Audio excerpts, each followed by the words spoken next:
The Bold and the Beautiful, Chaos Unleashed. Luna's arrest, Baker's arrival, and the battle lines drawn. No one saw it coming. The week was already packed with secrets, betrayals, and emotional fallout, but CBS's The Bold and the Beautiful detonated its biggest twist yet. The moment the paternity test was revealed, emotions were raw, hearts were on the line. And before the dust had a chance to settle, the door slammed open and in walked Deputy Chief Baker, warrant in hand, eyes locked on Luna Nozawa. What happened next was not just shocking. It was chaos. Pure, unfiltered, legal and emotional chaos. The kind that sets off war across families, divides allies, and forces everyone, to pick a side. It began the moment Bridget Forrester read the results of the DNA test. She didn't want to say it out loud. Everyone in the room could sense the gravity of the moment. Electra Forrester was the first to press. So? Is Will the father or not? Katie Logan's eyes were locked on the paper in Bridget's hands. Bridget hesitated. Her face hardened. Yes, she finally said. Will Spencer is the biological father of Luna's child. The room exploded in reaction. Katie looked like she'd been slapped. Electra gasped. Poppy's knees buckled and she had to grab onto the edge of a table to stay upright. Ridge and Brooke exchanged stunned glances. Even Bill Spencer, who had been trying to play it cool, let out a rare, unfiltered expletive. But none of them had time to process the full impact. Because before anyone could even begin asking what this meant for Will's future, or Luna's, the door flew open and Deputy Chief Baker entered the scene with a team of uniformed officers. His voice cut through the room like a blade. Luna Nozawa, you are under arrest. Step forward. Now. It was a gut punch. No one had seen it coming. The room that was once full of shocked whispers turned into full-blown pandemonium. Katie immediately stood in front of Luna, arms spread wide, shouting, "You're not laying a hand on her." Bill Spencer was already on the phone with his legal team, barking orders. "I don't care what time it is. Get the top guy in family law and a criminal defense expert here now." Poppy was hysterical, sobbing, trying to understand why her daughter was being dragged into custody right after discovering the identity of her child's father. But the most explosive moment came from Ridge and Brooke, who were both pulled into the storm whether they liked it or not. Ridge knew the situation was tied to Will, his grandson, his legacy. Brooke, ever the loyal Logan, was pulled between defending her niece, Katie, and protecting Luna, who had become part of the extended family. Liam was caught in the crossfire, too. This wasn't just a scandal now. It was a scandal with legal implications, family implications, and reputational consequences. The Forresters, the Spencers, the Logans, none of them were coming out of this untouched. Baker read out the charges: obstruction of justice, falsification of legal documents, and unlawful flight from custody. The crowd erupted again. "That's ridiculous," Katie screamed. "She's a child. She was hidden by Lee. This is victim blaming." Poppy collapsed into a chair, nearly hyperventilating. She didn't even know what was happening to her. She didn't even know I was alive, but Baker was unmoved. "We have new evidence." And a judge signed the order. "I have no choice." Deacon Sharp, who had arrived moments earlier looking for Sheila, was now caught in the middle of a disaster he didn't understand. He pulled Taylor aside, whispering, "What the hell is happening?" Taylor, stunned herself, could only shake her head. The paternity test just came in and then this. It's spiraling out of control. Brooke tried to reason with Baker. "Come on, let us get her a lawyer. Let's at least talk about this. There's a child involved. There's a father involved. This isn't some criminal, this is a scared young girl." But Baker stayed firm. "Tell it to the judge. We're following procedure." That one word, procedure, was like a knife to Katie's throat. Her rage ignited. "You want procedure? Fine. I'll shut this entire building down with a federal injunction. You touch my family, you deal with the entire Logan army." She turned to Bridget. "You're a doctor. Don't let them take her like this. She's pregnant." Bridget tried, but she was paralyzed between her professional ethics and personal loyalties. "Katie, I have to follow hospital protocol. I'll file an emergency motion. But I can't stop the police." Bill wasn't waiting. He grabbed his car keys, pulled out his phone, and headed straight to his jet. "We're not playing defense on this. We're going to the top. I want her released before the press even hears about this. And if I have to buy the court system to make that happen, I will." Meanwhile, Luna was cuffed. Silent, pale, shocked. She didn't even try to protest. It was as if the ground beneath her had cracked open. She had just found out who the father of her child was. She had just gotten a glimpse of hope. And in a second, it was torn away from her. Poppy begged, screamed, "Please, just give me 5 minutes. Let me talk to her. She's my baby." Please, but the officers were already leading Luna out the door.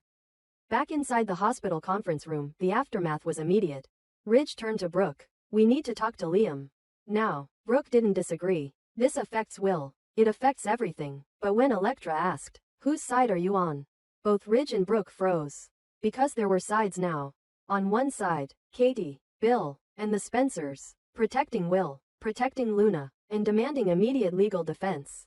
On the other, law enforcement, driven by old evidence, chasing down a narrative no one fully understood. Caught in the middle, the Forresters, torn between reputation, family, and loyalty. Bridget, burdened by the weight of medical responsibility and familial love. Taylor, trying to offer psychological stability in a moment spinning out of control.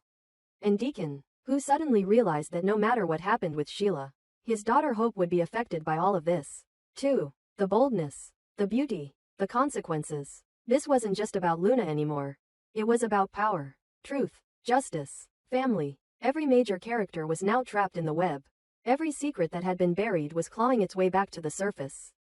Every alliance was now in question. And it was only Monday. By the end of the day, multiple calls had been made. Emergency motions filed. The Spencer legal team was mobilizing like an army. Katie had already called Steffi, demanding that the Forrester name not be used to shelter any silence. Bill's threat of buying influence in the legal system didn't feel like a metaphor. It felt like a promise.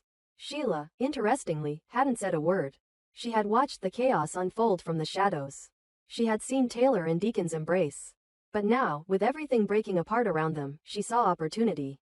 She leaned in close to Deacon in the hallway as the room behind them imploded. You see what happens when people lie, Deacon? She whispered. Secrets always cost someone something. Deacon didn't answer. Because at that moment, he didn't know which secret would explode next. And the week has only just begun. The bold and the beautiful, Spencer civil war erupts. Custody battles, broken trust, and the fight for a child not yet born. No one expected the next battleground to be a courtroom. No one expected the family fractures to split this deeply. But the bold and the beautiful has never shied away from cutting straight to the bone. And in the aftermath of Luna Nozawa's arrest and the revelation that young Will Spencer is the father of her unborn child, the Spencer family is at war with itself. In a shocking move, Katie Logan drops a bombshell that sends Luna into emotional freefall. If Luna is found unfit to raise the baby, Katie and Bill Spencer will pursue full custody of their grandchild. It's a line in the sand, and the beginning of a brutal custody fight that threatens to consume everyone in its path. Luna, still reeling from being dragged out of the hospital in handcuffs just moments after learning who the father of her baby was, is blindsided. Katie's words hit her like a punch. There is no softness, no compassion, just cool, legal precision. This child is a Spencer, Katie says, looking Luna in the eyes without blinking. And if you can't give them what they need, Bill and I will. The room falls silent. The implication isn't just harsh, it's a declaration of war. Luna, still vulnerable, still overwhelmed, can barely respond. Poppy rushes to her daughter's side, trembling with fury. You can't take her baby. She hasn't even had the chance to be a mother. But Katie isn't backing down. She's in protector mode, and nothing, not emotion, not pleas, not sympathy, will deter her. I lost years with Will, she says coldly. I will not lose another Spencer child to chaos, neglect, or instability. Bill stands at her side, arms crossed, jaw clenched, saying nothing, but his silence speaks volumes. He agrees. He's ready to fight. That's when Hope Logan enters the storm. She hears what's happening and immediately throws herself between Katie and Luna. You can't do this, Hope says sharply. You can't ambush a pregnant girl who's just been through hell. Katie doesn't flinch. I'm doing what's best for the baby. But Hope is on fire. This isn't protection. This is a preemptive strike.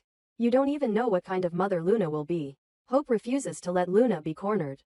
She reminds them all that Luna has been manipulated, hidden, lied to, traumatized. That she's never had the chance to make her own decisions. She was kept prisoner by Lee, Hope says. She was declared dead. And now you want to punish her for surviving? The tension crackles. Katie's face hardens. This isn't about punishment. It's about reality. She's unstable. She's been arrested. She's barely functioning. And Will is still a child. That baby deserves a chance. Poppy tries to speak, but no one is listening to her.